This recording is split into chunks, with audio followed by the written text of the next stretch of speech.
Hello दोस्तों, एक बार फिर आप सभी का मेरे चैनल में स्वागत है।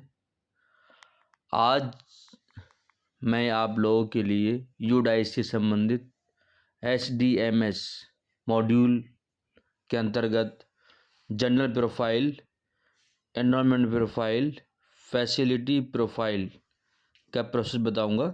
जनरल प्रोफाइल तो हम लोगों ने पहले ही कर लिया था, क्योंकि जब पोर्टल अपडेट नहीं हुआ था तो जनरल प्रोफाइल करने के बाद ही हम लोगों ने अपार आईडी जनरेट की थी।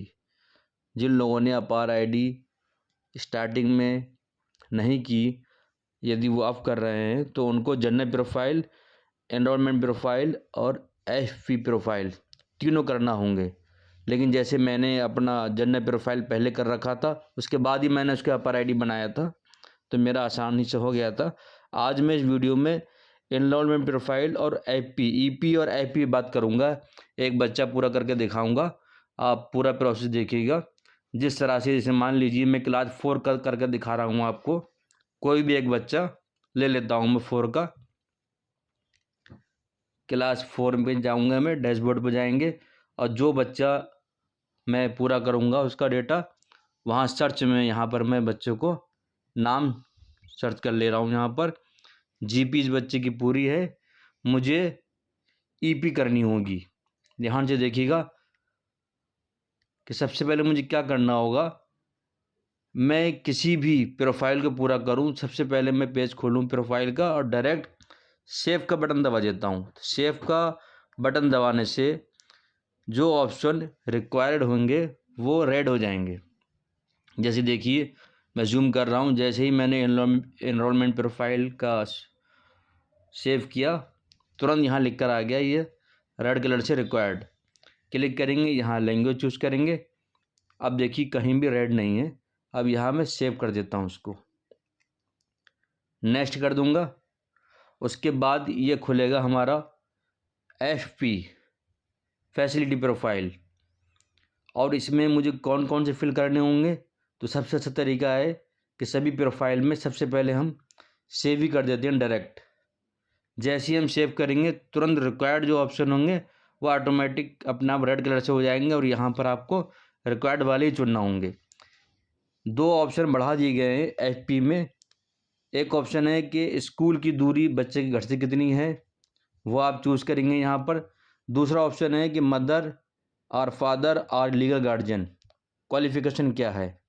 इस पर ध्यान रखेंगे। जब हम लोगों ने डीबीटी किया था, डीबीटी में प्रत्येक बच्चे का, माँ बाप का, हमने क्वालिफ़िकेशन वहाँ पर साक्षर है, निरक्षर है, किस क्लास में उन्होंने पढ़ाई की, कहाँ तक पढ़ाई की, वो फिल किया था। वही डेटा यहाँ भरेंगे। आपने इससे पहले डीबीटी ऐप में किया होगा हर बच्चे का, तो वहीं से यहाँ से डेटा वहाँ से यहाँ उठाएंगे। जैसे ही बच्चा है, मैं कर रहा हूँ, इसके अपर प्राइमरी हैं, इसके फादर ने पढ़ाई जो की है 7th क्लास तक की है, तो ये अपर प्राइमरी में आएगा फादर की पढ़ाई। यहाँ मैं अपर प्राइमरी ले लेता हूँ। और उसके बाद हाइट और वेट मैंने इस बच्चे का कर लिया है, तो ज़्यादा अंतर नहीं है, लगभग 4 सेंटीमीटर ही बच्चे की लंबाई बड़ी है। वज़न में लगभग 2 किलो का वज़न इंक्रीज़ हुआ है ये बच्चे का। इस तरह से देखिए, कोई भी ऑप्शन अब रिक्वायर्ड नहीं हुआ और यहाँ से मैं सेव कर देता हूँ। सेव करने के बाद मैं नेक्स्ट पर क्लिक करूँगा और नेक्स्ट करने के बाद में पूरा यहाँ पर एक पेज खुल कर आएगा 3 प्रोफाइल का, और नीचे लास्ट में आकर यहाँ पर मैं कंप्लीट डेटा कर दूँगा। इस तरह से are you sure to want to complete data, okay कर दूँगा। इस तरह से ये नेक्स्ट बच्चे पे खुल जाएगा और ओके करूँगा तो ये बच्चा पूरा हो जाएगा। मैं देखना चाहता हूँ ये बच्चा हुआ या नहीं हुआ, तो मैं स्कूल डैशबोर्ड पे जाता हूँ। स्कूल डैशबोर्ड में हम क्लास 4 खोलेंगे। यहाँ से क्लास 4 जो खोलने के बाद में देखेंगे यहाँ पर कि जो बच्चा हमने किया था उसका डेटा क्या हुआ। तो यहाँ पर सर्च कर लीजिए वो बच्चे का नाम, और आपको यहाँ पर देखिए लिख के आ गया तोयब हुसैन, और मैं जूम कर रहा हूँ, यहाँ लिख के आ गया कंप्लीटेड।